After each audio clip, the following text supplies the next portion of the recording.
Welcome back, everybody, to another episode of Colony Drop, a Gundam podcast. My name is Brian. And my name is Isaac. This is your favorite Gundam podcast where we really talk about anything and everything that's related to Gundam. So that could be the lore of Gundam, Gundam series, movies, the music, like the opening songs or the outros, mobile suits, top fives, really anything and everything that's related to this massively incredible franchise genre that we all love called Gundam.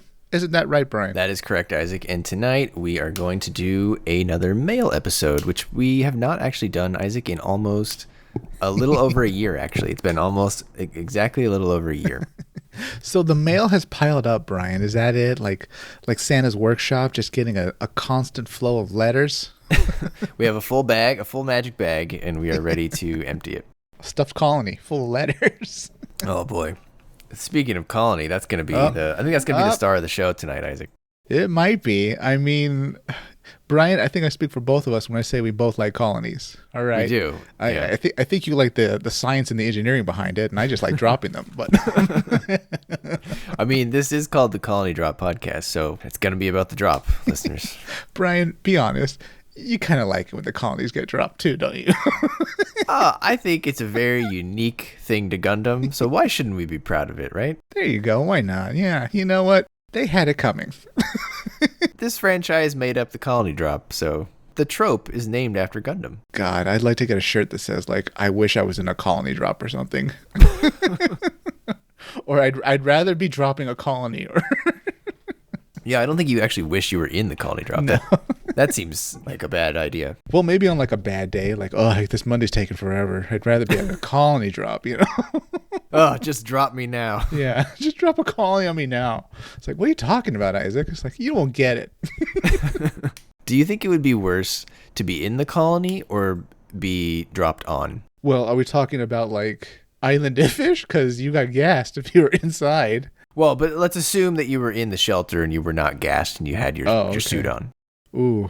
Oh, that takes us back to was it F91? I think it might have been F91 where we were discussing, like, theoretically, if you're in a shelter and you have a normal suit, you can just get out of the colony before it lands, you know? Yeah, just get out. I mean, what's the worst that happens? You know? Get out while you're in deep space, hope someone picks up your signal, and you're good. I mean, it's better than the alternative. Yeah, definitely. But if you're on the ground, ooh. Oh, this is so fascinating. Okay, here we go, Brian. So at a certain point when Island Ifish was falling, and when it was clear that they were going to miss their target, I would like to imagine, kind of like how our world, or at least our country now, here in America, has like you get the text alert on your phone. Yeah. I would like to imagine that the Federation, since this is the very first colony drop, didn't exactly know 100% where it was going to fall. Maybe they kind of knew around the Pacific somewhere, but maybe there was a mass text to everyone on the surface, not everyone, but every phone on the surface of the Earth, that incoming colony, shelter in place. Oh, so man. That might have been like a panic and a fear felt around the world for a short period of time. Yeah, I wonder if it's like when people fall out of a plane and they die from a heart attack before they hit the ground. Does that happen? What? Yeah. So if you don't have a parachute and you're falling, obviously it's not going to end well, right? So I know people they'll have a heart attack and they'll die. Oh wow, that's a mercy. But if you're on the ground, does the same thing happen? Like you see this thing coming at you and you're like, well, I can't go anywhere. Yeah, that's a good question. You know what? I'd rather be on the ground because I feel like you have a chance. You have options, right? Like theoretically, you might be able to get into something that can get you get away fast enough. Yeah. Theoretically, some Federation officer might be able to grab you and put you in the last elevator going 10 kilometers down to a bunker. It's possible. As opposed to being in the colony, I can just imagine like the 3 people that didn't get gassed at Island Ifish that managed to like get into like, I don't know, their credit union's bank vault. They must have burned alive, right? They were roasted before impact. Yeah, or the concussive force just took them out. I mean, if Indiana Jones has taught us anything, though, Isaac, you could just get in the fridge and you'll be okay. That's true, but as we'll discuss later with the G-forces, that fridge was not subjected to G-forces in excess of 10. So yeah, that's true. It might have been a different story for Dr. Jones. Poor Dr. Jones. He got fridged. All right, Isaac, what is our first comment for today? This comment is pretty recent. It's from a couple months ago, and it's about the Witch from Mercury, Brian, which, All right. as you recall, pun intended. Hey. As you recall, we wrapped up not too long ago, and also came out not too long ago. This is one of those rare times where a piece of Gundam content came out, and we just jumped on it, Brian. We just got it done. Yeah, that's right. This comment comes from Tuba Overlord 1701, who said regarding the openings and endings that pretty sure that he's not too far behind us in terms of age and our musical taste, I assume, that have been frozen in time since our high school time and 20s. They said they absolutely adore the first opening. And they said it just meshes so well with the slice of life feel that Witch from Mercury has. I'll say this about Witch from Mercury music, that one soulful ending had much more impact, and I still enjoy listening to it compared to any other ending or any opening in the series. Yeah, I agree. I think the second opening and second ending were better than the first. Particularly the second ending I thought was really good.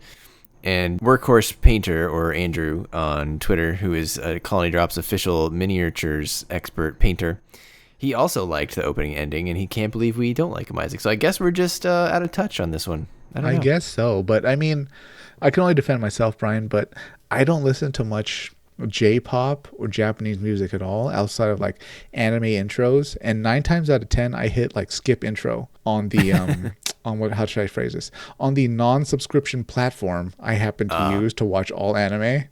Yes. So I might not have the ear to catch and appreciate the J-pop intro and outros that everybody seems to love. Yeah, that's fair. Yeah, I agree. I don't listen to J-rock or J-pop or J-metal, whatever it is outside of anime. We sound like boomers. We do, yeah. We're just... Those the Japanese rap. J-rap. Is that a thing? Can you say J-tech?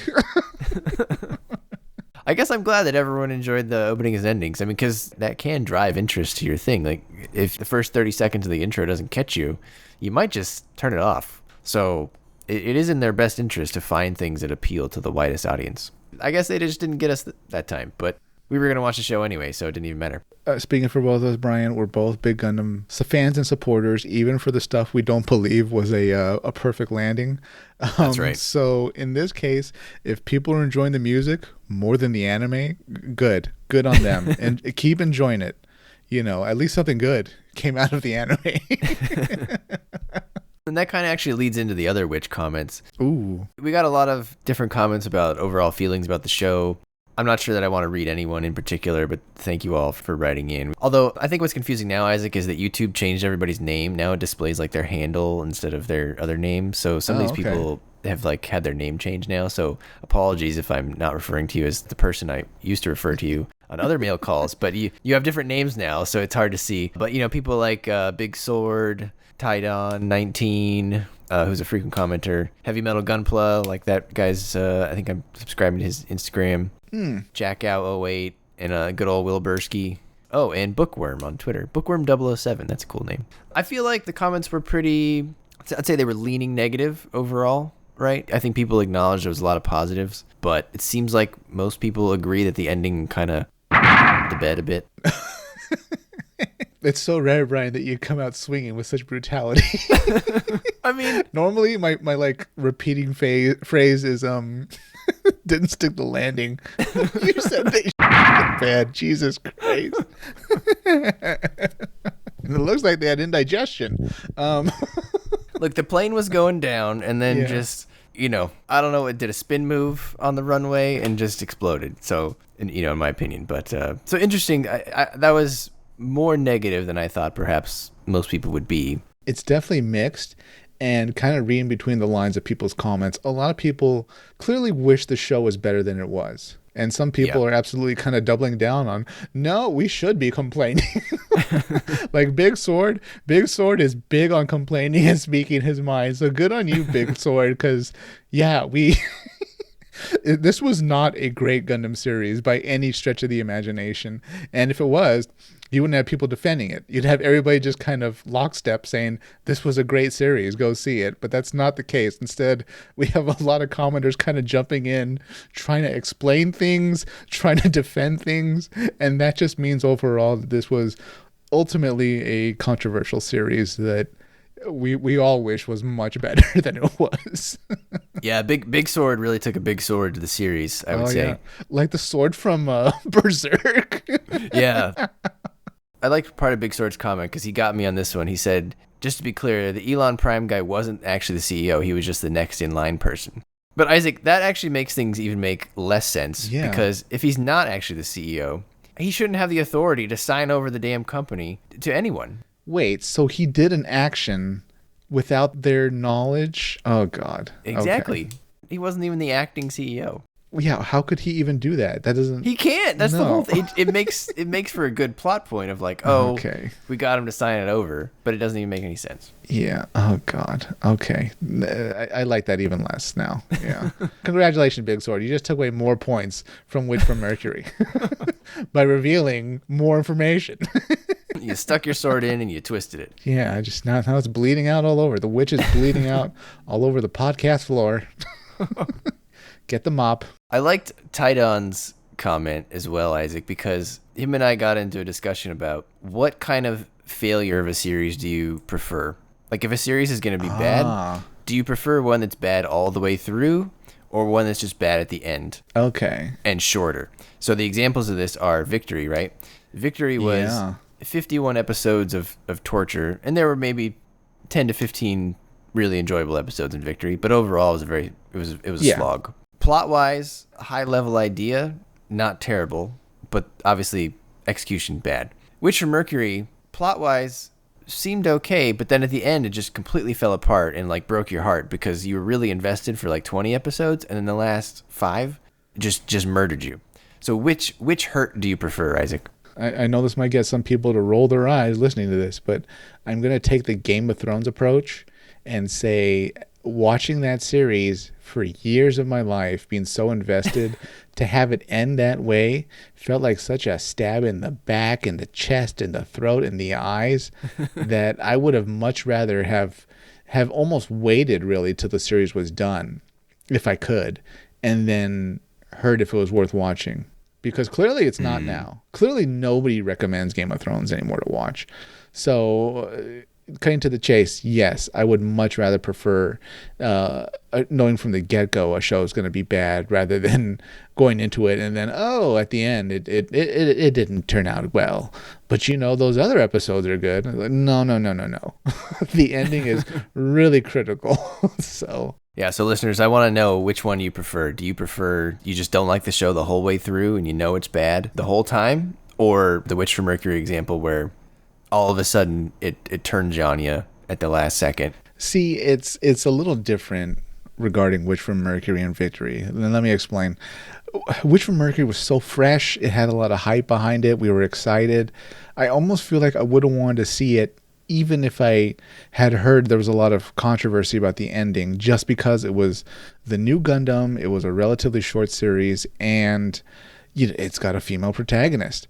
Victory, on the other hand, in the same way, I kind of like the Wing approach, right? Well, we know it's not going to be great. We've been told multiple times it's not great. We've been told it's dark and depressing and a lot of bad stuff happens. Even Tomino-san told us not to watch it, but we still watched it. The literal word of God told us that do not go down that path. Didn't he say nobody should watch this show? Yeah. So. I mean, even with instructions from him, I kind of feel like it's a podcast on Gundam. That was a checkbox we would have to get to sooner or later. Oh, you got to watch it. Yeah. Yeah. So our hands were tied in a way. It was just a matter of when. But in general, if you tell me there's this great long series that has a bad ending, I'm going to avoid it. Whereas if you told me there's a short series that kind of has a controversial ending, I'd be much more open to the short series. Yeah. Agreed. Oh, yeah. And also, I believe this is Tidan 19. Tidan 19, maybe you can reply and confirm that your name It's a reference to the great and incredible homeworld strategy game series where the ruthless villains were called the Titan.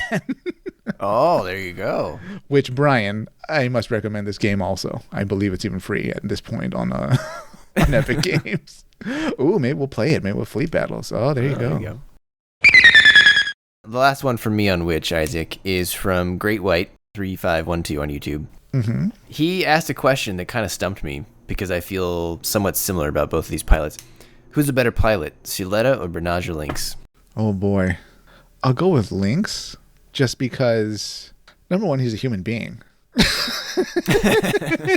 Ouch. And we know Suletta is like the equivalent of like a human being, but like the cake mix that you buy at the store that you...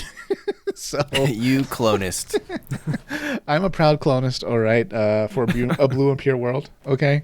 Team Blue Cosmos for life. At least you're consistent. No one can take that away from you. Right? No one's going to walk into a room and say, oh, Isaac. It's like, no. Yeah, no one says to themselves, I wonder what Isaac's opinion on that is. At the anime convention, I will be in the Blue Cosmos shirt at our panel. You will immediately know who Admiral Isaac is. Okay, but Banagher's better because he had to fight much more difficult odds. Say what you will about Suletta as far as, yes, she was an interesting character and she did a lot of great things, but Banagher ultimately did more. He had to go through a much more difficult situation. He had to fight much better opponents, way more battles than she did, and he came out on top. So did she, but I think we're talking about just quantity-wise, he comes out on top. That's interesting. I hadn't thought about it that way. I do think Suletta is a better character, but Banagher's a better pilot. I think Suletta is much more interesting than Banagher. And we haven't reviewed Unicorn yet, but Banagher was pretty bland. I don't think he was really the star of the show for me. But I still think Banagher pulls ahead for me in terms of piloting because in like narrative, he uses the silver bullet suppressor and he's still doing really well. So even outside of his Gundam, he's doing well. So whereas I feel like a lot of Suletta's stuff was, I'm just going to use permet magic and all my bits are going to do the work for me. If you can make other pilot moves at the same time that are really good, like Amro does that, Char does that. But I felt like half the show, most of her battles, right, Isaac, were just, go funnels go, or go bits go. and the other opponent really didn't have a chance. Like the only real battle she had, I would argue, is the very last one against Aerie. Yeah, and that was one and done. Right. Aside from her bits, this is why Witch still feels so different than a lot of other Gundam series, because she essentially had like a team sort of guiding her in combat a lot of the time. And that's something that Banagher doesn't necessarily have. But I absolutely agree that Banagher at times came off as what's the name of a male Mary Sue? Mary Sam. He was a Mary Sam. Mary Sam. I think there actually is a name for a male Mary Sue, but I don't remember what it is. Yeah, this is gonna bug me. I have to look it up. But anyways, Gary Stu or Marty Gary Sam. Stu? I would almost go further and just say like a Dudley Do Right. But yeah, that's fair. Yeah, but whatever name we call him by, you were absolutely right, Brian. He's pretty bland in terms of a character, and I feel like, I don't know if there was a change in writing, but Minerva really outshines him in terms of in terms of the complexity, in terms of the dialogue. Banagher almost becomes like a cardboard straw man pacifist with just the things he says that we've kind of heard in a lot of Gundam series, or almost every Gundam series. But Minerva, because of her situation, how unique of a character she is, she definitely has a much greater personality. But Banagher's the pilot. We're talking about pilots. What a shock. The new type Gundam pilot turns out to be a better pilot than Suletta. So not that I don't think Suletta's a bad pilot at all, but no. If I had to choose between the two, I think for that one I'm going Banagher. Yeah, I put money on it. And I don't even like Banagher that much, so Really interesting. I mean, there were a few times watching Unicorn where he said some things and like they kind of paused me in my space fascist tracks. I was like, oh, maybe he's got a point. Dude, hot under the fascist collar there. Yeah, it's like I didn't think about that. They are human beings. He's really got me there. Yeah, it's like now that you mention it, I guess we are the bad guys. Seed. Okay, Gundam Seed. All right. This is from Titan again. He says it's always fun to hear you guys dunking on Seed. Oh, he's talking about the concept of coordinators being kind of superhuman. German, Yeah. German Third Reich The Ubermensch, Ubermensch. which I guess is true in a way. They're definitely portrayed like that sometimes, but I feel like while the implications of it are somewhat terrifying, at least in Seed, the actual reality of it wasn't that terrifying because if you remember, and you had to like really be paying attention to the series to pick this up, the coordinators in the plants were having a massive fertility problem. A lot of them were sterile. Their population was not going to be able to continue for generations like they thought. Something was definitely wrong with how you bake coordinators in the oven, apparently. So they were less, I think, superhuman. And they always, to me, just came off as, okay, on average, they're somewhat better pilots, somewhat better engineers. But in terms of the war itself, they clearly never really come out on top. Well, yeah, and then remember in halfway through Seed or whatever, they create the OS for Naturals to pilot, and then it's kind of like almost an even ground. They kind of lose their edge a little bit. That was an interesting comment by him saying, 2 to 3 shows in a row, Seed double O, they decided to like, new type was he calls it a hippy dippy ESP analogy, but then our new type analogs became superhumans, right? His point is like people see no problem with this because they want to insert as the main character, so they want to be the superhuman.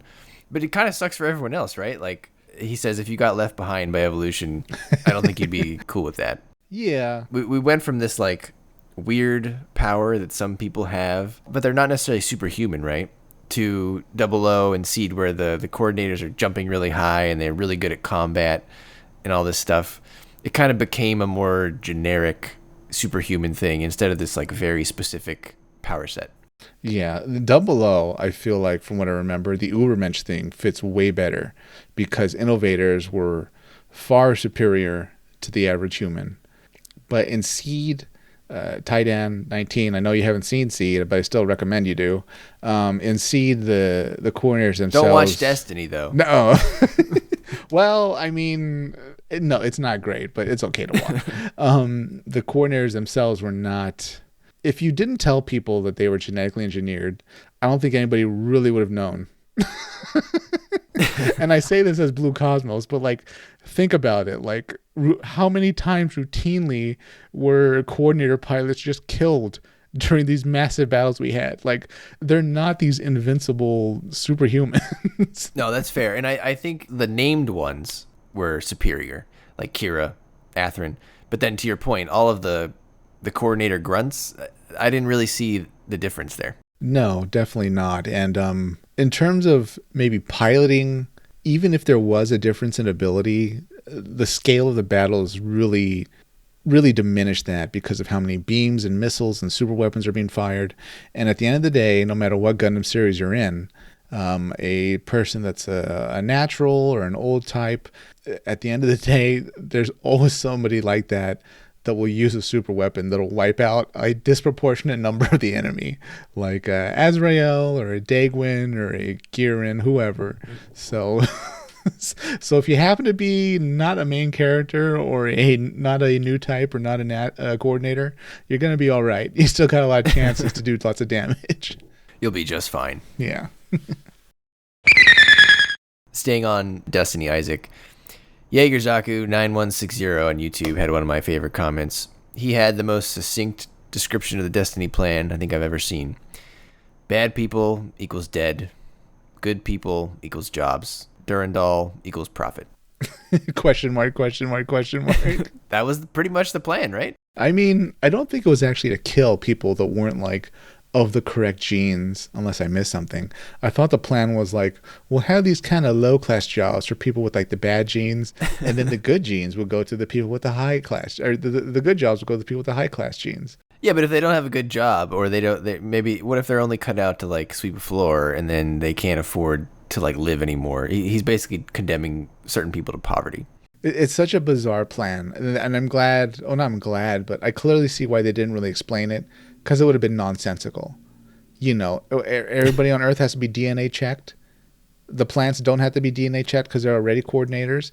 That doesn't really make sense, because on the coordinators in the plants, somebody's cleaning those toilets. somebody's somebody's digging those ditches.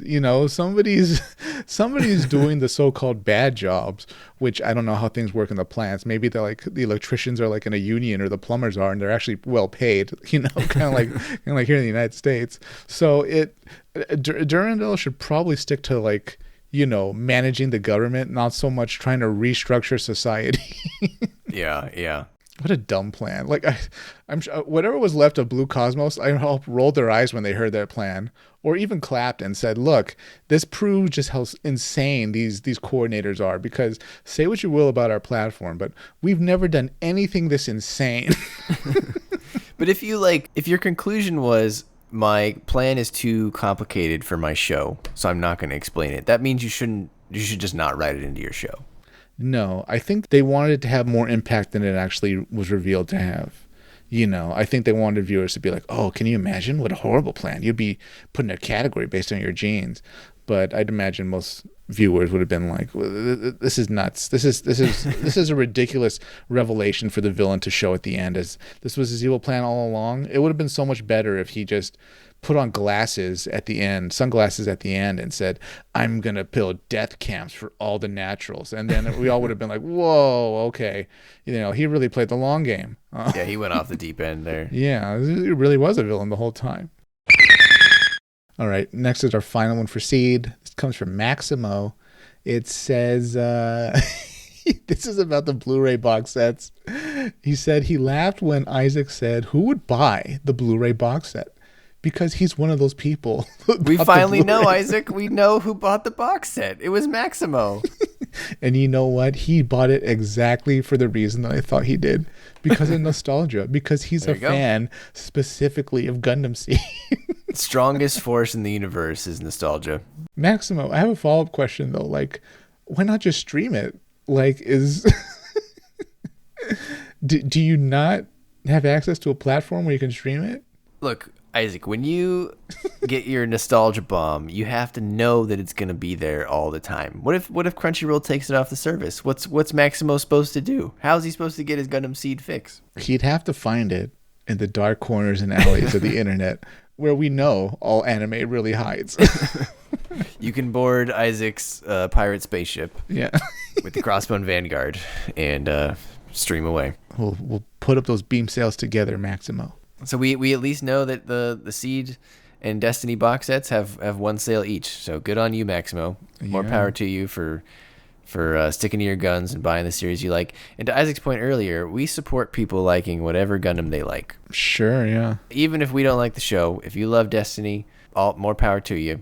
We're just here to give you our opinions, our thoughts, what we hope are interesting observations. But we would never stop you from watching your Gundam.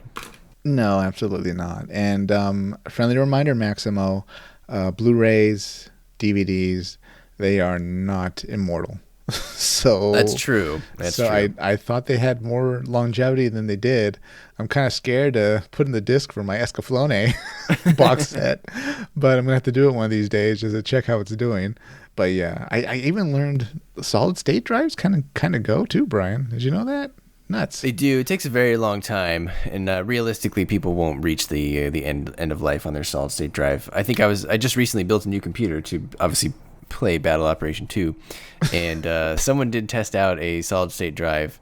They used it really, really heavily for crypto mining or something, and it still didn't reach its end of life. But yeah, I mean, Maximo, you'd have to go ask a lawyer, but I'm pretty sure once you buy the show, you have the right to back it up. So you might want to rip those DVDs, for your own personal use later. Assuming your PC can even rip anything or even take a disc in itself. You can buy an external one, Isn't that worth? No one wants to go through that. Well, or you could, locate a copy on the internet and be like, legally I can have this now because I actually. At that point, though, you just went backwards. You just put on your clothes and jumped in the pool. Like, what are you doing? Okay, Brian, what's next in the mailbag? Put your hand in there and pull out another envelope. All right. I'm unfolding it. Can you hear it? Oh wow. Ooh, this was a crumpled one. This comment also comes from Tidan19. Award idea for Mobile Armor Awards. Most likely to improve. What bad mobile armor would you think would look good with just a small tweak to the body or to the paint job? The first one that jumps out to me is the Zacrello, because I think we know those scythe arms were ridiculous.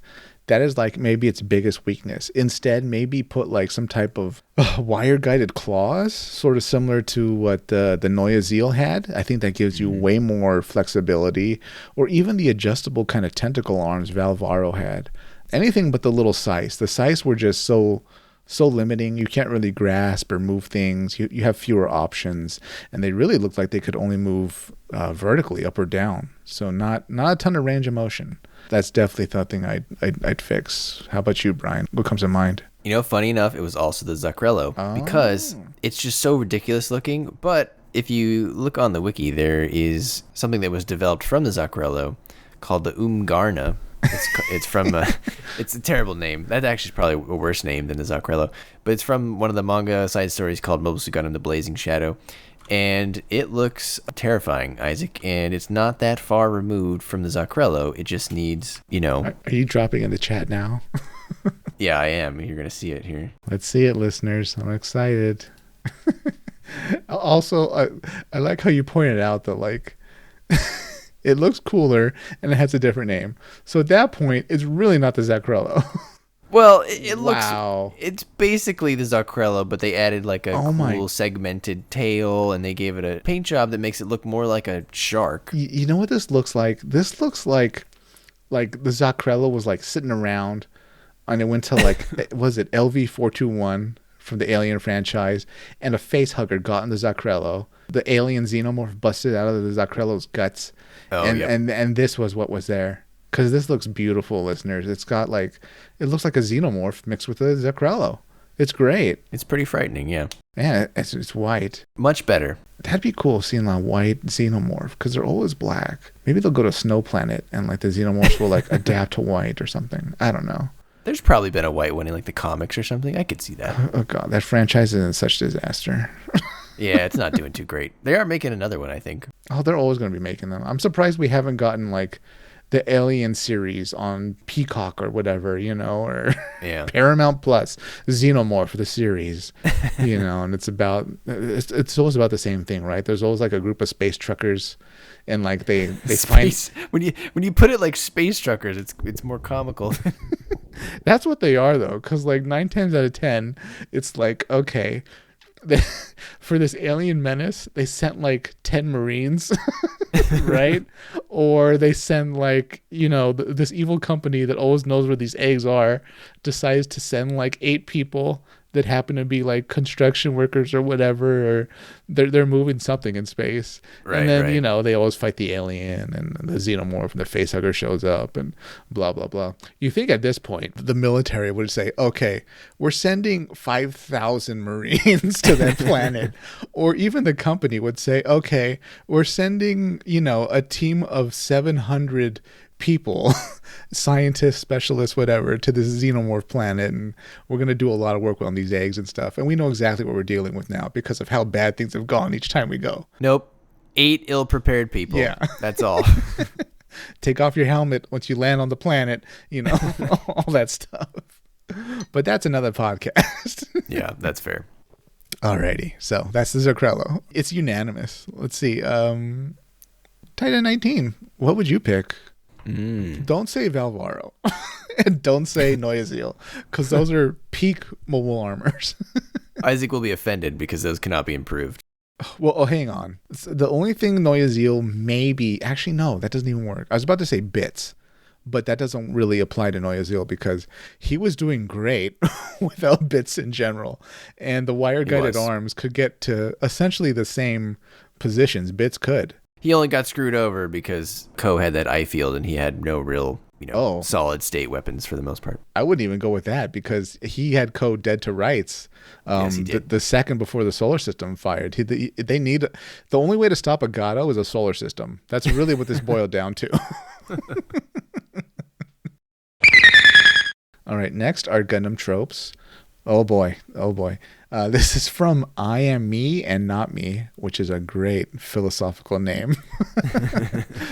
I Am Me and Not Me said, I'm a big fan of how the writer split the mass pilot trope between McGillis and Gallio and Iron-Blooded Orphans. And I'm excited to see how Lady Prospera is handled. Tropes help to establish expectations, and it's up to the story to make the most out of, often through innovation or playing against them. I would like more diverse casts, but I'm hopeful that will be rectified with time. So now that we have Witch from Mercury in the rearview mirror, Brian, what did you think of how the mass pilot trope was handled, or sort of how, I guess, continuing on that, how the Char clone was handled in Witch from Mercury? I think we discussed how in our view, they split it up, right, between Prospera, Shattuck, and I guess Ghoul to some extent. You had the mask on Prospera, who was the schemer. You had Shattuck, who was sort of the orphan and also a schemer. You had the red mobile suit, I guess, kind of, with Ghoul, although it was pink. I mean, the Garibaldi was red. I think that part was actually okay, other than Shattuck being out of the last battle. Huh. So I'm a fan with them splitting it up, or at least trying something new, right? I mean, you don't want and I like his point too about how tropes are okay. It's really just how you use them. I think that's sort of the conclusion that we reached during that episode as well. So I think I'm on board with that. What about you? I Am Me and Not Me. I'll say this: I feel like the mask thing was done way better in IBO, because McGillis really came off as like a nod to the fans watching, especially when he was, in the fancy mask, as we'll call it. Yeah. The season 1 fancy mask that was kind of way over the top. It almost defeats the purpose of wearing a mask if you call a lot of attention to yourself sometimes, Hey, look at that guy. Yeah, it's like, well, we should definitely investigate that guy. And the Gallio thing was just a cool sort of... Gallio's thing was kind of it felt like an Iron Mask throwback. Really, it was it was very Iron Man, clearly. Darth Vader. Yeah. But it was done better, and it was done cool, and it looked great, very sinister. Lady Prospera, it's like they wanted to do the mask thing, but it just came off as weird. We were told that she had to wear the mask because she hurt her eyes in the gravity field of Mercury. And that didn't really, I never bought that. I thought that was such a bizarre reason for them to go with, right up there with Lunar Rugby for Char in Origin. And then she just casually takes off the helmet. And then later at the end, when she's in her chair, we see her without the mask. It was all just, it was not done well. So I'm curious what you think, I Am Me and Not Me, about how Prospera was handled, because I give it 2 thumbs down. I think the concept of splitting it up between Prospera and the other two is good. To your point, they gave us this info about Mercury that was apparently fake, but then they never showed us Mercury, and I can't really think of a reason why she shouldn't have been more scarred under the mask. Like, what was really gained by her not being that scarred? I mean, I felt like she should have been, or honestly, I thought she would take it off and like she'd be all machine, like above the bridge of her nose. Yeah. Because of her arm, and she was able to take off her arm. So I thought they were going to really point out, at this time in the story too, I also thought we were actually going to go to Mercury and they were going to reveal, like, wow, this is really rough for humans. No wonder she lost her arm and part of her face, but that never happened. Yeah, that part of the show kind of got lost, unfortunately. Which is almost a crime in its own in terms of storytelling, right? Because it's called The Witch from Mercury, and we don't it's even in see... the name. We don't see Mercury even in a flashback? Not at all. I think it might be in one of those side stories, but oh god, we discussed that on the episode that hardly anyone, a fraction, less than 10% of the people who watch your show are going to read that side story. So yeah, when you put it in the name, I feel like it should have been in the main show. But yeah, what do I know? Well, what's next on the list, Brian? What's in that mailbag that's the size of a colony? Just fish it out. Fish out. Oh, you got a good one there, I bet. Yeah. All right, Isaac, we're moving to War in the Pocket review. This one had me shaken, Isaac. I did not realize this, and I feel like you're going to be shooketh too. This is from DDK20284 on YouTube. Little detail about Steiner is he doesn't actually smoke his cigarettes until the night they try to destroy the Alex, meaning that he knew they were going to die. Oh, wow. Oh, like the last smoke, right? Before like a firing squad or something like that? Or wow. So during the attack in Antarctica, he just had it in his mouth? I think so. I think it was not lit up. Ah, okay. No, I did not go back and verify this claim, but I No. trust the man. This is a serious claim. DDK, we're putting a lot of trust in you, buddy. His profile picture looks trustworthy. He seems like an okay guy. He looks like a reasonable man. Is he Xeon or Federation? That's the big question, though, Brian. I don't know, but I feel like he wouldn't lie to me about this. So DDK, you have to comment and let us know if you're Xeon or Federation. You can only pick one. So I wonder if DDK also knows. So like, oh, Mikhail, like he's it's actually tequila in his flask. If you read the bottle in the background, and it's it's actually not vodka. So he's just full of war in the pocket vignettes. yeah, his neighborhood in the colony. It's a Russian neighborhood, but they're right next to like the Mexican neighborhood. So. All right, reach out and pull another comment, Isaac. Okay, this is for our episode 0095, where we're desperately searching for alternatives to space fascism to spicing up the antagonist roster. That's right. This is from Dare76216, and they say, as you mentioned, religious newtype cult. I just finished watching Thunderbolt Bandit Flower, and it ends with a new type, possibly cyber new type, cult leader using his abilities to mind control people. There's also a glimpse of an outrageous Psycho Zaku being built. Wow, that sounds really interesting. I'd definitely like to watch that. But yeah, new type cult, mind control. That would absolutely fit in Gundam. We essentially have, well, we had stripes of that in spades for Victory Gundam. That's essentially how it ended. Yeah, that's fair. That's fair, yeah. Even the Maria followers were kind of cult-ish. Oh, absolutely. I'll say that. Yeah. They were wrapped up in that cult of personality, and I almost wonder if Angel Halo would have been, well, this is a whole nother podcast, if Angel Halo would have been better if, as it was activated, it wasn't so much to shut down people's minds, but we ended up having a lot of the main characters fighting each other as they came under mind control. Oh, yeah, that could be interesting. I like that. That would have been such an even more tragic ending, as they have to kill each other, really. Oh, man, to defeat Angel Halo. Like, don't give mid-90s Tomino-san ideas. I think you might be done with the ideas, Brian. Dur76216.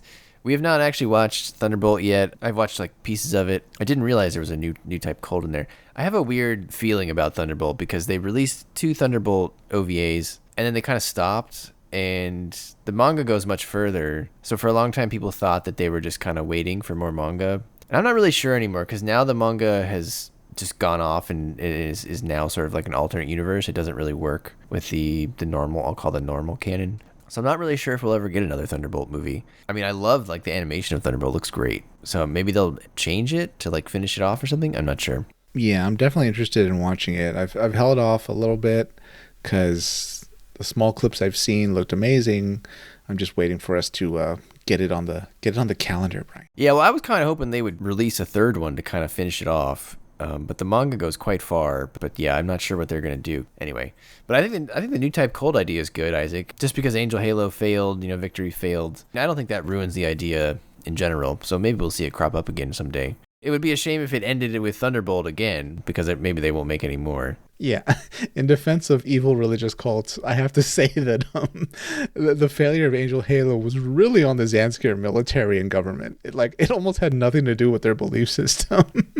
Yeah, that's fair. That's fair. Ethan Watkins 7874 on YouTube also brought up new type cult. He was saying that perhaps the Crossbone Vanguard, should have been more of a cult, new type cult.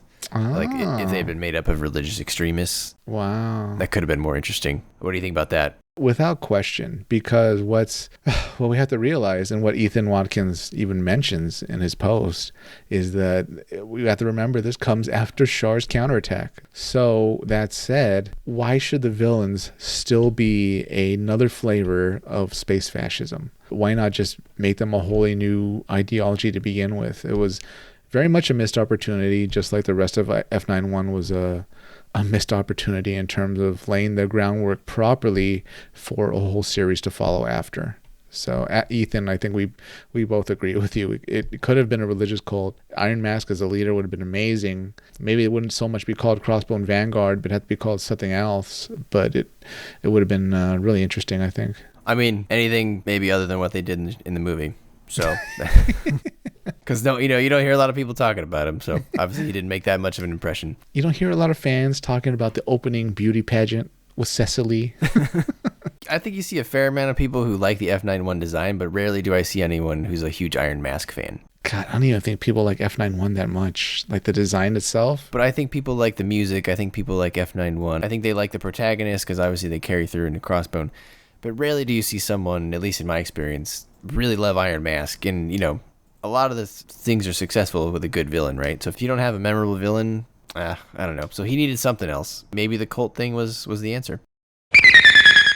All right, Isaac. You hear it? I'm opening another comment. Here we go. All right, we're just going to touch briefly on Gundam Evolution and Gundam Field because as of the last news episode, they've already canceled Gundam Evolution. So, Isaac, by the way, I meant to tell you, Isaac is going to learn about this live, not live, but on the podcast. They also rescinded or canceled early the Kickstarter for that Gundam comic book that we talked about on the news episode, and they canceled it like the week after we posted our episode. So we killed another thing, Isaac. Just torpedoed it, right? Just right out of the sky. That's what we do at sunset. It becomes dark. We bring down the sun on any projects we don't like. So we've killed another thing. But anyway, back to Evolution and our Gundam Field. Multiple people brought up other sort of analogous games that might be fits. Have you ever played either of these, Titanfall or Armored Core? A lot of people suggested both of these. Okay, no and no. But I've watched a lot of playthroughs of Titanfall and the new Armored Core that came out. I'm very aware of the Armored Core series from PlayStation and how acclaimed it is.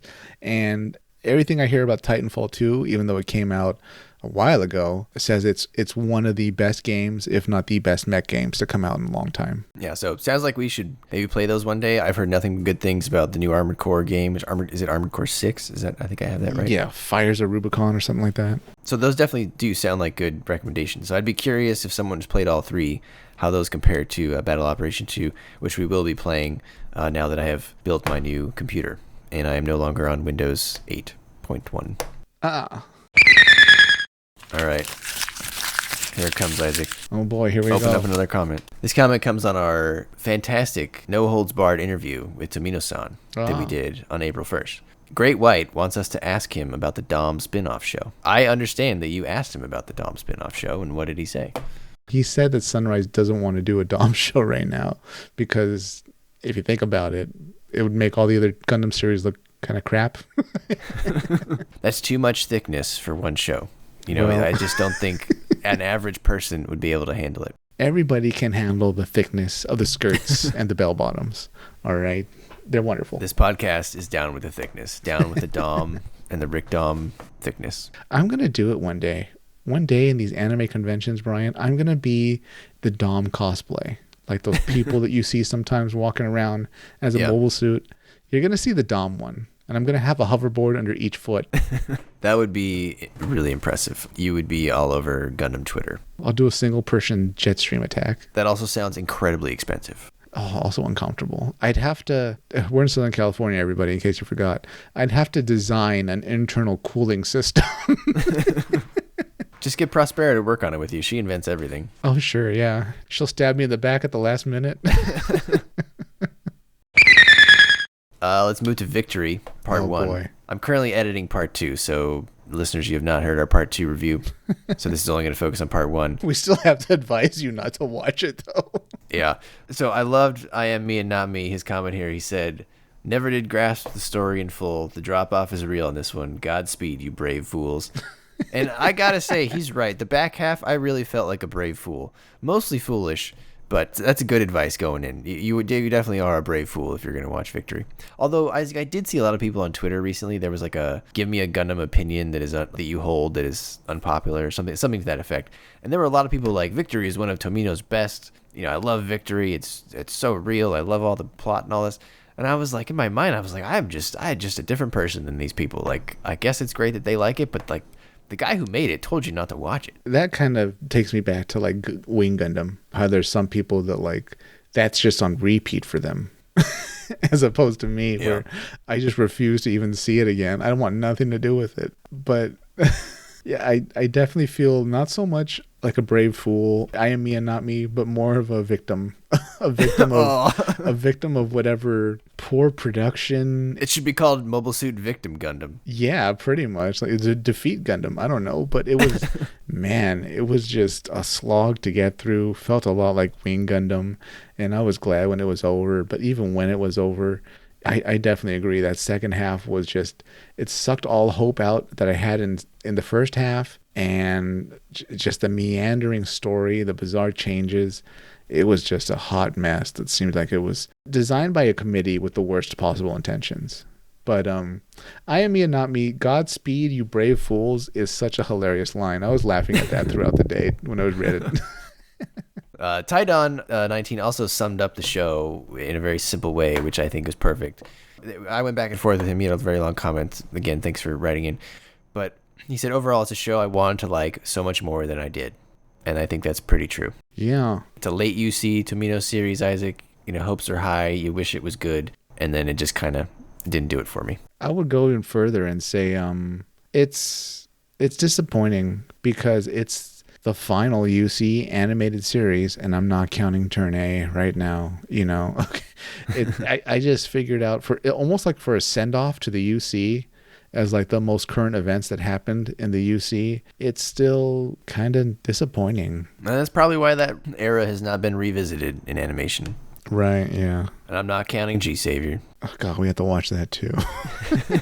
Well, at least that'll be funny, I think. Oh, yeah, absolutely. Yeah, I'm already laughing at G Savior. It makes me smile. Isaac, we're going to G Wrestler. Oh, wow. Isaac, I gotta say, out of all of our ideas, that the listeners have bared with us for, I think G Wrestler and the Gundam Western have the highest potential, and I don't understand why they haven't been made. The wrestling one especially, right, in the wake of Mobile Fighter G Gundam. The Western, I can see why they'd hold back a bit, but the wrestling, no. Absolutely. And Taidon's got a few great ideas. He said we could have some sick color schemes based on wrestlers' wild, brightly colored outfits. Totally agree. Oh, yeah, like the leotards and stuff. Yeah, talk about lucha libre wrestlers. I mean, you could do that in a Gundam. Since it's an anime, I guess the logical thing would be to make it a hot-blooded shonen-style sports anime where everything is 100% serious and dramatic. But to heck with that, I would like to see a show that delves into the scripted elements of pro wrestling. Let's see some Gundams working themselves into a shoot or having them backstage and catering, waiting to sub in when someone gets injured. Absolutely, Isaac. That's what we were talking about. That's what we want in this show. Yeah, definitely. There wouldn't so much be like a villain, except in the sense that like not entertaining the audience was the villain, but management was kind of would butt heads with the pilots themselves. Overall, though, everyone's just there to put on a great show. Everyone's just focusing on their career as wrestlers and getting things incredible looking for the events. And his last one, which I can't believe I didn't even think of this, and I'm ashamed of myself. He says, for finishing moves, the Jetstream attack makes perfect sense if you're doing trios style matches. Beyond that, I'm sure you can turn the Zaku kick into some sort of finisher. He brings up multiple person moves, Isaac, which is one of my favorite things about wrestling. If you think about memorable things, the 3D from the Dudley Boys, great move. Oh, that was great. Yeah, multiple people going through a table as a group. Yeah, Devon get the table.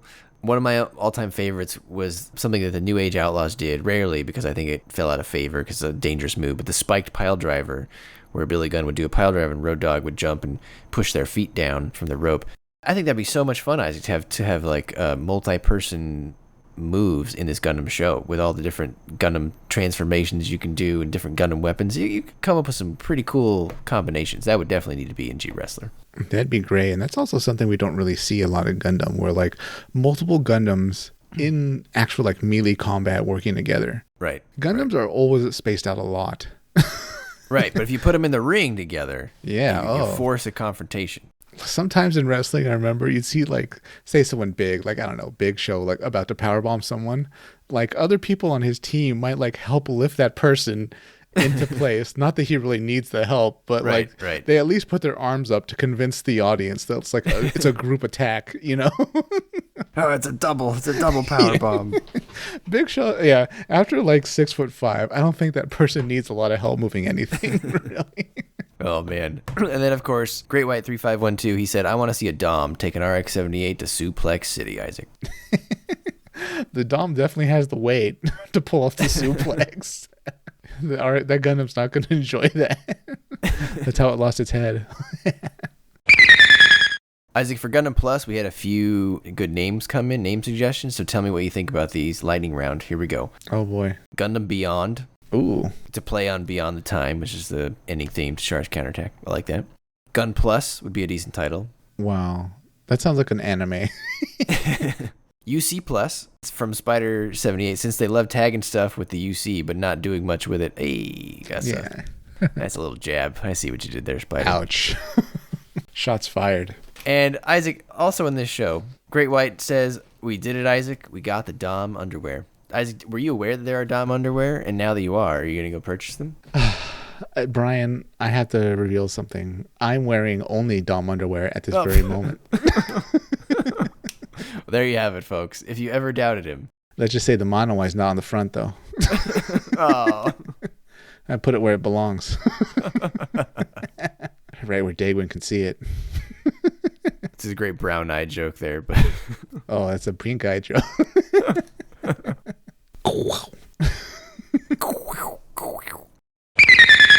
We got to do a shout out to Logander 90s27, who said he's been traveling back and forth 2 hours to see some specialty doctors, which has been super stressful, but the episodes of Collie Drop have helped him out. So you know what, Logander, from Brian and I, we hope you get better soon, hope you get well soon, and hope you just get back up and get back into that cockpit like a Gundam pilot, like the new type we know you are with your new type powers, okay? And maybe grab yourself some Dom underwear. I mean, it might just make you feel that much more powerful. I mean, if you think about it, it's kind of the first thing you put on, the last thing you take off, right?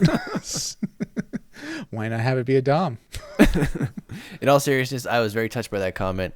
If our podcast does nothing else, I am happy that we at least made one person feel a little bit better. So, all the best, Logander.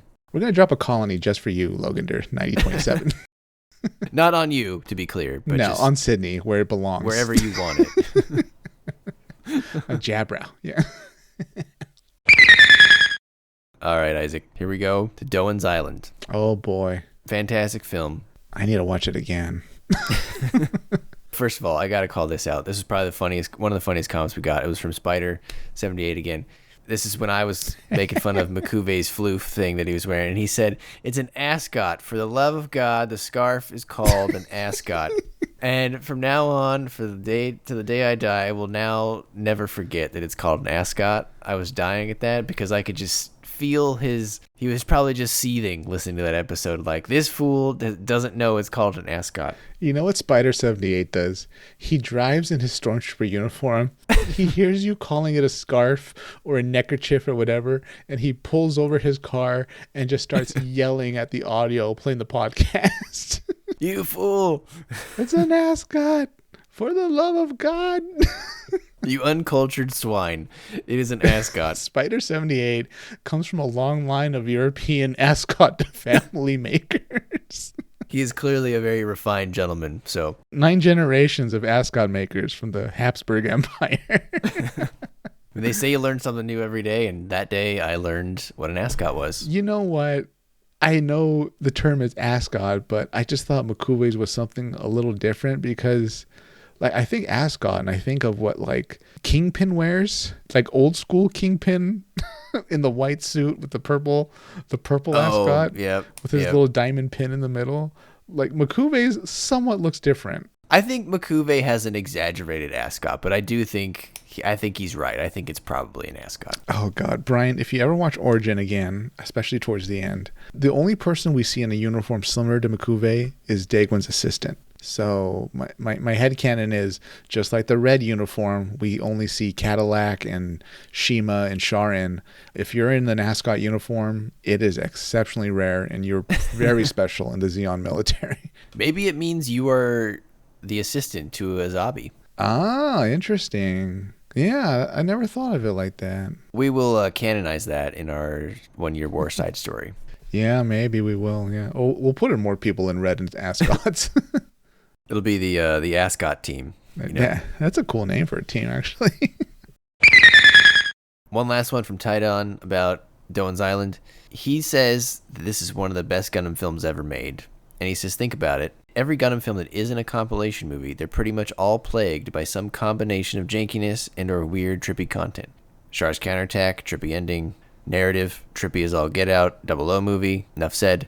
And honestly, I think he's right, Isaac. I think from a technical perspective, a strictly like, is it a good film? Is it structured well? Is the plot make sense? The characters, are they used well? Doan's Island is probably the most complete package. And I think that's because there wasn't so much pressure on that film. The director could just tell a story that he wanted to. It didn't really have to have a goal. Charged Counterattack had to wrap up the whole franchise, at the time in 2 hours, which that's a tough thing to do. Narrative, that goes into some real new type space magic beyond even what was in Unicorn, and I'm not even sure people wanted that. 00, that took on the task of introducing aliens. So all these other movies, they tried to do really big things, whereas Doan's Island was very small, focused, and what we said in the review is that the film had time to breathe, and I think it reflected in the quality. Yeah, absolutely, Brian. I agree with you 100%. I agree with Tight End 19 100%. And Tight End's right. One of the best Gundam films ever made. It's also, much like the 8th MS team, the perfect side story because it happens in a way that doesn't affect the main story at all, but has absolutely enough room for incredible combat and scenes and characters. So the scale of it being made and the fact that it was the original team and probably the last thing they'll ever do was really impressive and great. And yeah, I regret not being able to see it in theaters. Yeah, I'm actually really jealous. He did mention that he was able to see it in theaters. So, Taidon, I agree with you 100%. I also kind of hate you because you saw it in a theater and I didn't get to see it, so I'm jealous. Yeah, the next best thing, Brian, will be like a hall in uncomfortable chairs at an anime convention. And that's pretty much all we can hope for. The air will be musky. But if we ever do get to see it in a theater, Isaac, we're going to have to wear ascots to it. Oh. Are you really going to wear a Makuve uniform? Like, maybe I'll just wear an ascot. I can't imagine you, Brian, in anything but like the standard Federation officer uniform. Maybe the blue. The blue one? Yeah, maybe I'd do the blue. Yeah, I'm not sure. You wouldn't want the khaki? You'd pull off the khaki. You know what I want is Amuro's jacket from Charged Counterattack was pretty cool. I like that. Oh, okay. I would take that one. Yeah. Huh. As for me, I just want Delaz's outfit. Yeah, that's good. Do you need like his throne with his big with picture of Daegwin behind it? Or Girin? Yeah. I'll take that, but I'd probably swap out Girin for oh boy, now I gotta choose. Whose bust do I want? Shima's. Yeah. It's hard. I'd want either Delaz, Daegwin, maybe Shima. Yeah. Not Girin though. No, yeah. He blew it. All right, Isaac, we have come to our favorite comment. Oh, Neil. Because it has spawned the last third of probably what's going to be this episode. So this comes from a guy named Isaac. Isaac. Oh, boy. Another Isaac. I think he goes by Honda Boy or Thick something on Instagram. He's from Australia. I like him already. I know. His name's Isaac. He's into thick things, drives a Honda. I drive a Honda. So, I mean, there you go. This guy's great. Yeah. He's been going back through our back catalog. And he was on episode 13, and that must have been the Colony Drop special, he says. And as an Aussie, he'd like to say 300 miles or 480 kilometers isn't much distance of Australia. He's referring to the destruction wrought by Operation British, where they dropped Island Iffish. Interesting. Loving the podcast, but totally found it funny that you thought it destroyed a heap of Australia. Honestly, it would take out Sydney, Newcastle, and Wollongong. We have what's called the Great Dividing Range and what's left of the Blue Mountains, which would help ease any water from coming to inland. It might take a chunk out of the state of New South Wales, but the rest of Australia would be chuffed that the Sydney wankers were gone. So in general, Isaac, I think we made some comments, took out a big chunk of Australia, and he's saying the chunk wasn't that big. And I talked with him about this, and he's very excited for us to address this. I said we're going to do some math. And Australian Isaac, you've never met this Isaac, but California Isaac is not one to back down from a fight. Especially when it involves super weapons. So he's going to fight back hard and fast here. We'll do this in tandem. And Australian Isaac, I'm just going to call you Gundam Wallaby for now. So I don't think you quite understand something, Gundam Wallaby, sir. I don't think you understand that I don't think it took a chunk out of Australia. I know it took a chunk out of Australia because I've seen the anime where they show us the view from space of your lovely country, Australia. And there is a massive crater, a hole filled with water that's referred to as the Gulf of Sydney, because the dropping of the colony moves so much mass and matter out of Australia that there's now a hole on the continent. So we absolutely know it destroyed a huge part of Australia. Not only that, but we're also told that this single colony drop caused so much devastation around the world with, earthquakes and tidal waves and such that I think 1 billion people died or something just on Earth. Brian, does that ballpark number sound right based on what we heard? Oh man, I don't even remember anymore. I know it was a lot though. Yeah. So considering how close Australia is to the epicenter, I absolutely know for a fact that Australia was largely devastated by this. And we can kind of see that in 0083, where the Albion and even the base that they have there, they're really not really around anybody or anything left standing in Australia. Maybe a few people made it.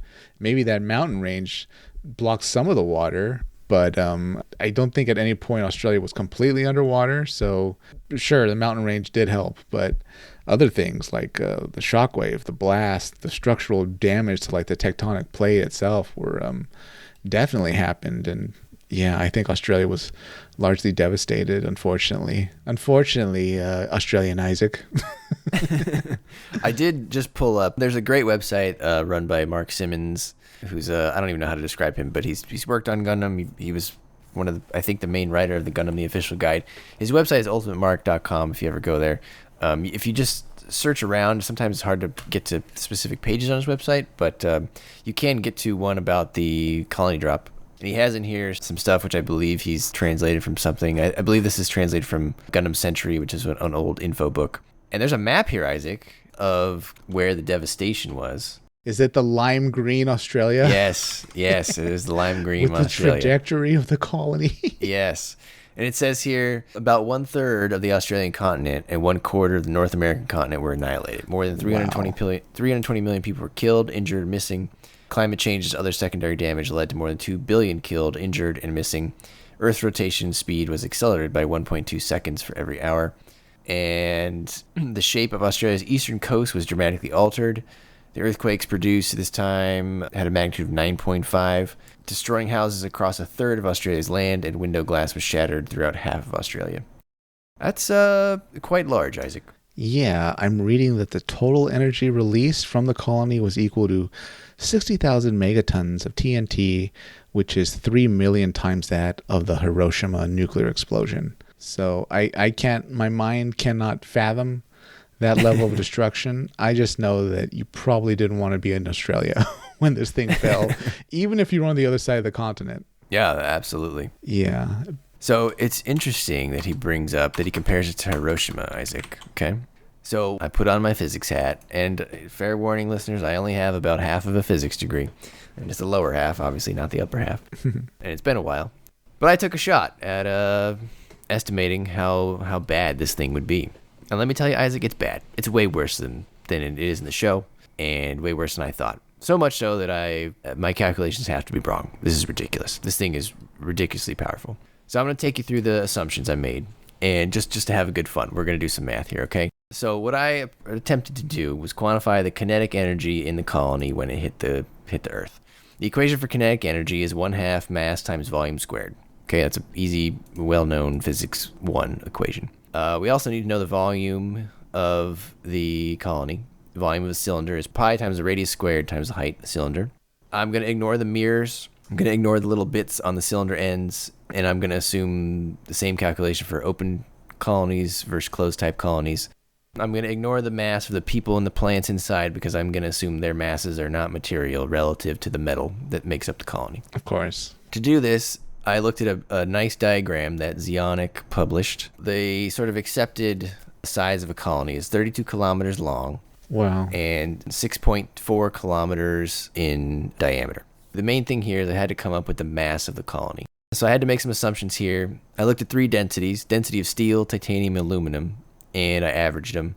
I figured the main thing it'd be made of is like probably steel, which is pretty heavy.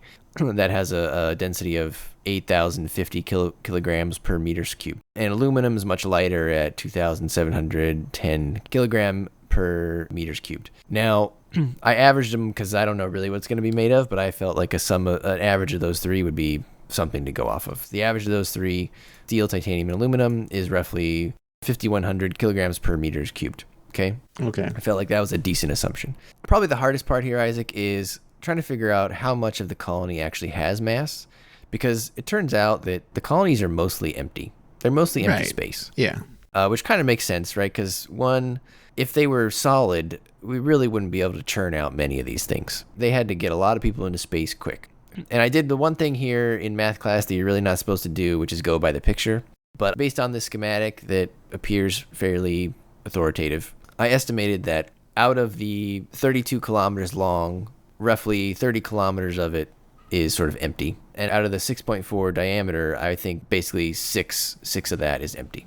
The actual space taken up by material is pretty small. And I did that in the schematic, they have on the cylindrical end, they have a distance of 1 kilometer between the surface and the clouds. And I just took that and figured out how many distances of 1 kilometer could I make where it looked like I wasn't touching the city. And that left me about 0.4 kilometers. Okay. On the length, I did the same thing. Length is a little difficult because the ends have more material than the middles of the colony. Yeah. But I think my estimate was fairly conservative. So if you plug all that in and you take the volume of the larger cylinder and you subtract the volume of the smaller cylinder, so basically the volume of the big cylinder and then the volume of the empty space. So if you subtract the volume of the empty space from the volume of the big cylinder, you get what I'm calling the volume of the cylinder that actually has mass, which I'm estimating is 181 billion meters cubed. Okay, that's a big number. Doesn't really mean much. So then I had to figure out how fast the colony was going, Isaac. This is hard to figure out. What I looked at was re-entry speed of common things. Things that re-enter from lower Earth orbit enter at 7.8 kilometers per second. Things returning from the moon enter at about 11 kilometers per second. And I think the fastest thing that has come back that was man-made, I think was, at least in the source I was using, was something called the Stardust vehicle.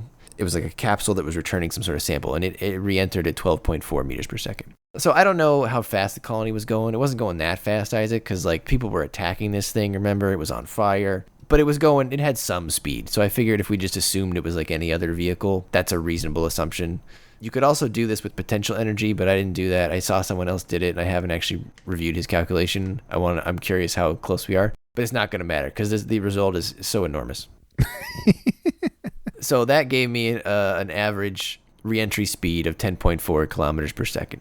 So now I have my volume, my speed, and I have an average density. The last thing I need, because again, our equation is kinetic energy equals 1/2 mass times volume squared. I need the mass. So to get mass, you just multiply density times volume. So I multiply those two things, and I got a mass to the colony of 924 trillion kilograms. So if you plug that into the kinetic energy equation, you get, I don't even know what this number is. So let's see, million, billion, trillion. I don't know what's after. Let's see, million, billion, trillion. What's after trillion? Quadrillion? Probably, yeah. Quintillion. Sextillion. 49 sextillion joules. SI unit of measurement of energy is joules. That's a lot of juice. Yeah, it's a lot of juice. But when you get this amount of energy, people start using the bigger units of joules. So I think it's 49 sextillion joules, which turns into 49 billion terajoules. Okay, so I need a comparison point, Isaac. 49 billion terajoules. How big is that? The Hiroshima explosion from the nuke was only 63 terajoules. Wow. So again, my calculation says, which for very well could be wrong. Someone check me. The colony drop would be roughly 50 billion terajoules, and Hiroshima was only 63. So 1 billion times more powerful than Hiroshima, which compared to the actual source we just saw on ultimatemark.com, which is a translation from Gundam Legacy, where it said colony drop was 3 million times as powerful as Hiroshima. That would only put you at 189 million terajoules. I'm still 2 orders of magnitude above that. But Brian, Australian Isaac said only Sydney and the surrounding cities were destroyed. Everything else was okay in Australia. So Australian Isaac, I like your optimism, but man, this math is just bonkers. I had to look up terajoules and petajoules. I was like, what the hell is? I've never seen people refer to these values before. And so here's another comparison point, Isaac, because Hiroshima didn't really result in a crater, to my knowledge. I mean, I'm sure there's some sort of cratering, but not to the extent that we see in Gundam, right? So when you think of crater, Isaac, what do you think of? What's the most famous crater on the planet? Probably that Mexican one in the Yucatan. That's right. Yeah. The one that that killed the dinosaurs. Right. I don't know how to pronounce it. The Chicxulub crater? The Chick-fil-A crater, sure. Yeah, the Chick-fil-A crater. There you go. Okay. The Chick-fil-A crater had a impact energy of 300 zettajoules. Okay. I converted my answer, which was the 50 billion terajoules, to zettajoules, and it was 17% as powerful as the thing that wiped out the dinosaurs. Wow. So in my opinion, colony drop would be an extinction level event. Probably worse, much worse than it was in the show. I mean, the show showed various bad things, right, Isaac? But yeah, I think it probably would have just killed everyone on Earth. Wow. Well, not those Australians. They're resilient. I mean, Australia, you got lots of weird animals down there. You guys are very resourceful and durable. I mean, you got crazy stuff on there. You know what? The Australians have what, according to Australian Isaac, is called the Great Dividing Range. That's really all you need to stop a colony drop, right? So I have a very simplistic assumption of speed. It doesn't account for anything burning off the colony because that could obviously lower the mass. Huh. But you'd have to lower the mass significantly because I am like orders of magnitude greater than what they say in the show. Yeah, so really it's a lot less mass, a lot slower speed. Right. But man, I don't see how you get there without being orders and orders of magnitude wrong. So I'm gonna go check my I see some other people have done this, try to do this. I'm wondering if we're at all in the same ballpark. Someone else did it with a potential energy equation, which is PE equals mgh. I didn't do it that way. I did kinetic energy. That seemed more relevant to me. But if someone who's much better at physics than me, I would like you to do the calculation and see what you get. See if we're even in the same order of magnitude. Because Isaac, when the energy is that high, if you're even dealing in the same order of magnitude, you're basically there. The number doesn't even matter. It's are you in the billions? Are you in the sextillions? Because whether it's 5 billion or 10 billion versus sextillion, it doesn't really matter the actual number. It's just you're dealing with sextillion versus billion. It's completely different order of magnitude. Right, yeah. Okay, I'm going to read a little bit from the same source. About 1/3 of the Australian continent and 1/4 of the North American continent were annihilated. Okay, Brian already read that. More than 320 million people were killed, injured, or missing as a result of the first wave of damage. Climate changes and other secondary damage led to more than 2 billion killed, injured, and missing. And I'm no physicist or scientist, but I'm going to guess the closer you are to the main impact site in Australia, probably the worse it was. Oh, absolutely, man. I'm sure that percussive wave just knocked you on your ass. Last but not least, I'll read this last couple of sentences. The kinetic energy of the colony that fell on Sydney triggered volcanic activity. Due to the resulting outflow of lava and crustal movements, the shape of Australia's eastern coast was dramatically altered. The earthquakes produced at this time were on a scale far surpassing that of the earthquakes caused by normal crustal energy and had a magnitude of 9.5. Australian Isaac, I don't think a lot of buildings in Australia, no matter what side of the continent they were on, fared very well after a 9.5 earthquake. Australian Isaac, just let me tell you, when I sent California Isaac the comments today, he said, and I quote, I will defend to the death the destruction of Australia. I have screen caps that prove Australia was cratered. I stand by my statement. It devastated the entire continent of Australia. He's not taking this line down, Australian Isaac, so... You know what? If you want to go a few more rounds with him, please send in some rebuttals, and we would be happy to bring them back up on the next mail call. Australian Isaac, I like how gung-ho you are that like the continent itself, Australia, whether it's the Great Dividing Range or just the nature of the country, it's so robust that the colony couldn't possibly have destroyed the entire country. So because of that, Brian, in our side story, I hope we put Australian Isaac in it. And like it turns out he was there when the colony fell, not in Sydney, but like maybe somewhere else in Australia.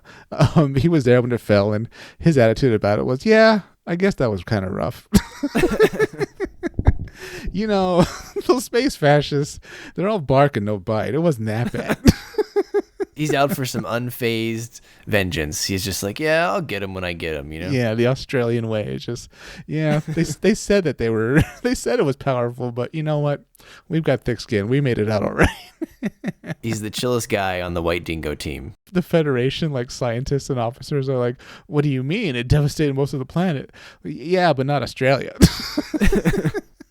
The Australians are resilient people, Yeah. What more do we need to say? Is there quality of mateship?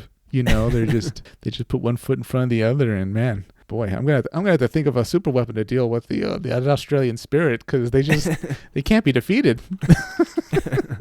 Oh man. So that was our colony drop in-depth analysis, and boy, I'm curious what Australian Isaac thinks, because. Yeah, and I'm curious, obviously, what Australian Isaac thinks, and also what anyone else thinks about my calculations. They're so ridiculous that they have to be wrong. I'm sure I did something wrong or like not super complete. I did look at someone else who did it, and he also got a ridiculous answer. So it just seems like that's how the math works. Now, granted, I used a very simple kinetic energy equation. I'm sure there's like a better equation that takes into account, a better speed and angle of reentry and friction and stuff like that. But again, order of magnitude is just startling here, Isaac. Brian, the numbers are wrong. I know people say numbers lie, but the numbers are wrong. The Australians are right. Very well could be. I like how he says, it would take out Sydney, Newcastle, and Wollongong. Is that right? Huh. Interesting. I apologize. Australian Isaac and other listeners. We're not super familiar with cities in Australia. It's a city, yeah. It's colloquially referred to as the Gong. The Gong. Interesting. That's a cool name, actually. It's in New South Wales. It almost sounds like a Chinese name or something. I hope I didn't make Australian listeners just roll their eyes right now when I. Probably, yeah. They feel like that's stupid American. How dare he? Australia looks great. I really want to go there, but the wildlife does frighten me a little bit, Isaac. There was this one meme I saw of like a guy, not meme, but I think it was on Instagram, of this guy just walking down like a street. Yeah. And just in the sky was just full of spider webs. Oh my God. Like 50 feet in the air, just the whole street. Like I don't even know what they were attached to. And there were just spiders just everywhere. Floating. They've developed that ability. Yeah, and I was just like, this is terrifying. That's the kite spider. I've always heard that about Australia, like the wildlife and all that, the constant threat. But at the same time, I was like, as a tourist, you're really just moving city to city. Well, I am. I know some tourists are probably like, oh, we have to go for like a walkabout in the outback, and that's not an Isaac vacation. But I don't know. I always figured if you stick to the city, you'd be okay. Maybe. Maybe Australian Isaac can give us a tour if we ever go down there. Yeah, maybe. Yeah. He'll show us the Great Dividing Line, and then he'll be like, you see this? Nothing is getting past the Great Dividing Range. We'll go to like the physics department at the University of Sydney. We'll each have like our little binders and our printouts, and we'll each argue our case. We'll let him decide. Yeah. Actually, no, because that's biased, right? Because the Australian physics department, they might like back up Australian Isaac and be like, yeah, this colony, we can take it. These Americans don't know what they're talking about. These fools. We can absolutely take a colony on Sydney. So thank you, Australian Isaac. That spurred a great discussion, and I'm sorry Californian Isaac doesn't see it your way. You know what? Neither does Californian Brian, apparently. The math isn't pretty, I gotta be honest. My opinion now is that if that thing landed in relatively decent shape, world is doomed. So, let alone Australia. Yeah, the next thing I was going to try to do, Isaac, was try to play with the variables to see if I could get down to the actual thing in the show. But yeah, I'd have to lose quite a bit of something here because I am 50 billion too high terajoules. That's a lot. That's a lot of terajoules. So we love you, Australian Isaac, and we hope one day to go to Australia, speak to, I don't know, University of Sydney or something, and just figure out exactly what would happen. You better be careful, man. He's gonna go research and just come at you next time with facts. You know what? Diagrams. I hope there's like an anime community in Australia's like academia, especially in Sydney. And I'd like to imagine like some professors have gotten some paper together and they did kind of crunch the numbers after like a couple of them watched Gundam, right? Yeah, yeah.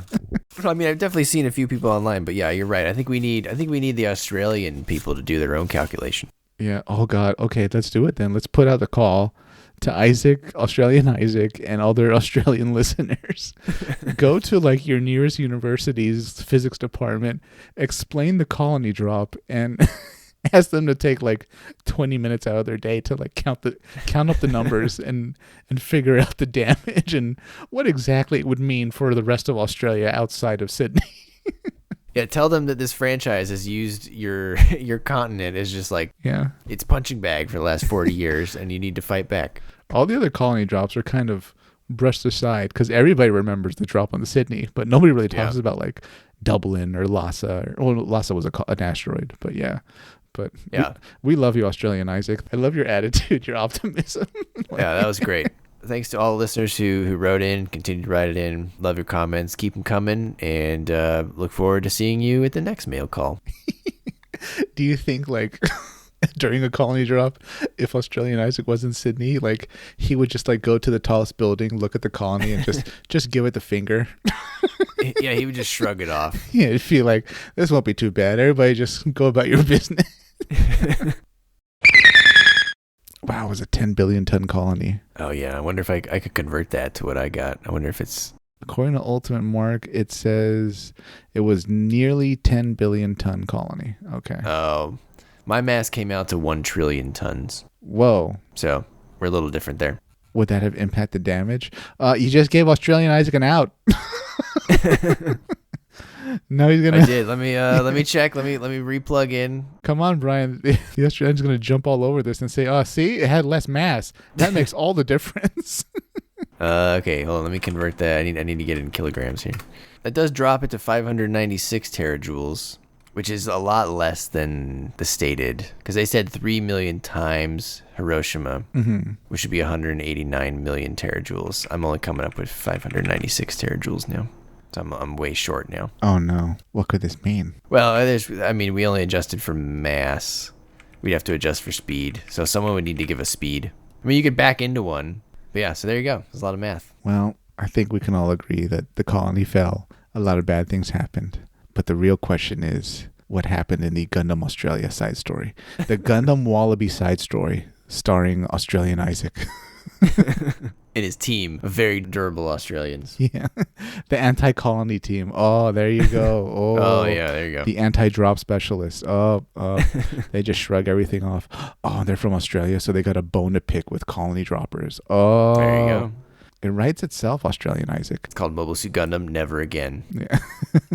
Mobile Suit Gundam Operation Kangaroo or something.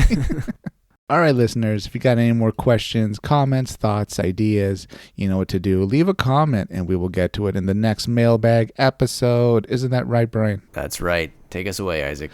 All right, listeners, before you go to sleep tonight, stand next to your bed, get on your knees, put your hands together, look up at the ceiling, and hail Zeon. Good night, everybody.